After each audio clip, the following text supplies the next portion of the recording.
So yes, before you comment, yeah, I don't have the camera. Good for you. You noticed I don't have it. I wasn't in Japan.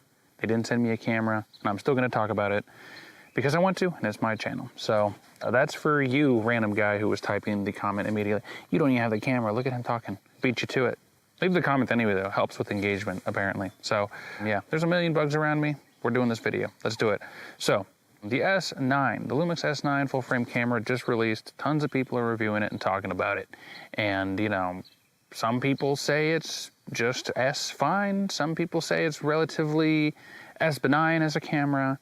And even other people are saying this is kind of a bit of an S crime, both against what they thought might be the S1H2 or what they thought should have been a Micro Four Thirds camera. So it's a good looking, vintage looking, but not vintage controls, compact full frame camera. That's it. It's not difficult to understand, in my opinion. It's not trying to replace the S5 II. It's not trying to replace the GH6 or the G9 II.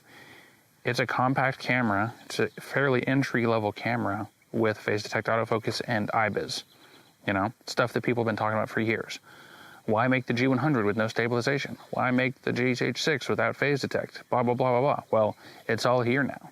It's small, it's for vlogging, it's for content creation and B-roll. That's it. And if that's not for you, then don't get it. It's not, you know, a lot of people are being very negative about this camera because I think they wanted the S1H2 or something more expensive, but we already have almost as good as we need with the S5 IIX, the GH6, and this camera's not trying to be that, you know. It's trying to be something completely different for a completely different audience. So real quick, let's touch on the Micro Four Thirds element of the room. Should this or could this be a Micro Four Thirds camera? Well, let's take a look at could first. So I think, talking to a few people that have actually used this camera, like Emily from Micro Four Nerds and things like that, the body's a little too big to be a Micro Four Thirds camera. Should they take the S5 II G9 II approach and use the same body but swap out the sensor?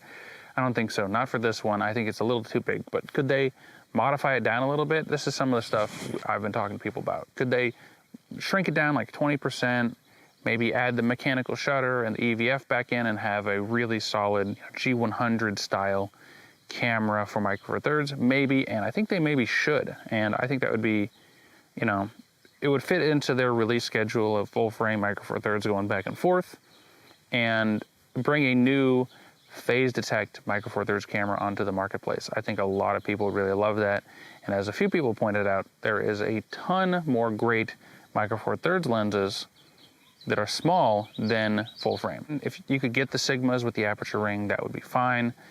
But I mean, the Lumix 20mm 1.7 is infinitely faster and about the same size as that 26mm f8, which again, that's a fine lens. It's kind of being just thrown in with the camera for free, which I think it's fine for that use case. But when it comes to image quality and background blur and stuff you get a bigger camera for, ironically, I think if you're gonna be doing that in a small package, Micro Four Thirds is probably better with stuff like the 21.7 or the 42.5 1.7 or the 15mm 1.7. Those are all relatively small lenses that look good on a compact body. But this camera kind of is what the G100 tried to be. You know, they had the right idea with the G100, but the lack of stabilization and the rough autofocus and the crops kind of killed that camera for some people. I use it for other stuff, and I still really do like it. But yeah, look, I look at the S9 as like a good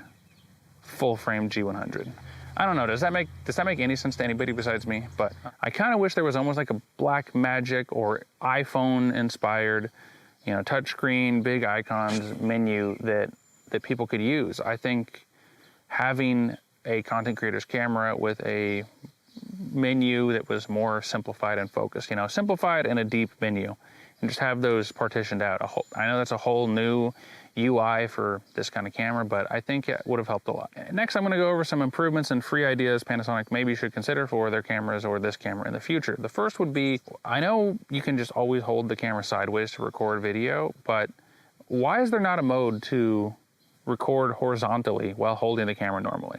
In fact, why can't you record horizontally and vertically at the same time without open gate? You know, open gate mode, but cropping and maybe even some basic tracking you know, so when you frame it, you don't have to frame it super weirdly. I think turning your guidelines into your basic recording area and having the ability to record a vertical video normally, or vertical and horizontal even at the same time, I think that could be pretty important for some people and pretty useful to just get those clips done right away and not have to edit them. Another thing that I think would be really fun would be the hyper zoom, or whatever they call it, the dynamic zoom, where you can just turn the focus ring and it zooms further and it's like ramped, and apparently it works really well. I almost feel like with phase detect autofocus, you could turn your primes into zooms as well. Why not have a feature where you could maybe reassign the focus ring of some of these cameras to a zoom ring? You know, if you have the 35mm, why not be able to zoom it with the focus? That seems cool to me. So let's get into some final thoughts here. Like, how do I feel about just the reaction to this camera online? And I don't know, psychotic? I don't know what the word I would use would be. Over the top, extreme? You know, people are looking at this camera, and I feel like people, one, are just disappointed that it's not an S1H or a GH6 or whatever. There's other people that think it should have been Micro Four Thirds. There might be that coming later, but at the end of the day, the biggest subset of people I'm talking about right now are the people that seem to want a smaller, cheaper, newer, more compact version of the S5 IIX with zero limitations, zero drawbacks, plus all the new features that it came with. So unfortunately, that's not how it works. They don't release newer cameras that are smaller with more features and no limitations for less money.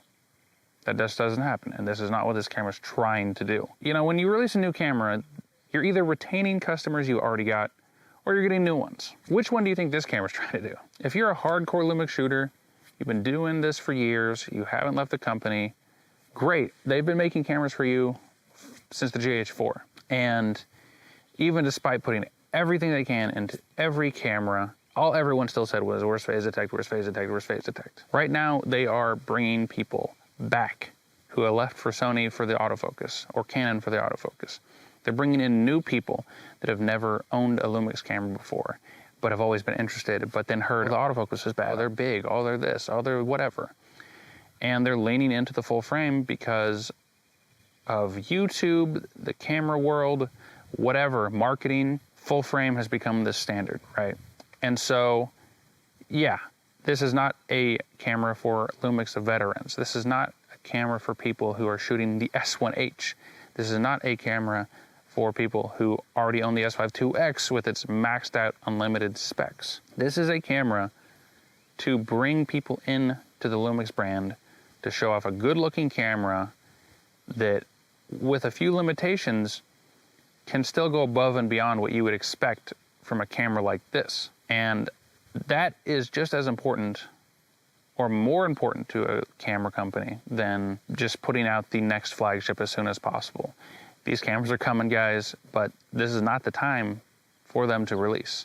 And I can't wait for them either. I can't wait for the GH6 with phase detect autofocus. I can't wait for the S1H Mark II to be Netflix approved and really bring Panasonic back into that broadcasting, Netflix shows, whatever. Like, I want to see a new Varicam. I don't want to see a new EVA.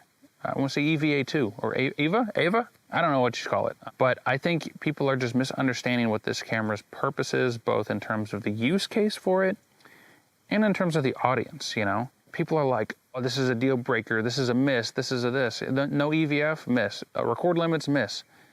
It's not a miss. It's just not for you. If it's a deal breaker for you, don't get it. That's all there is to it. And that's how I'm looking at this camera, you know? Do I want this camera? Kinda. Would I use this camera for B-roll, for a super down-the-line angle like I use my G100 for? Yeah, I would. But I don't have one, and it's a little too pricey for me, I think. But if it was, you know, we get a price drop and it's $1,200, you know, maybe eventually that's a camera I would get.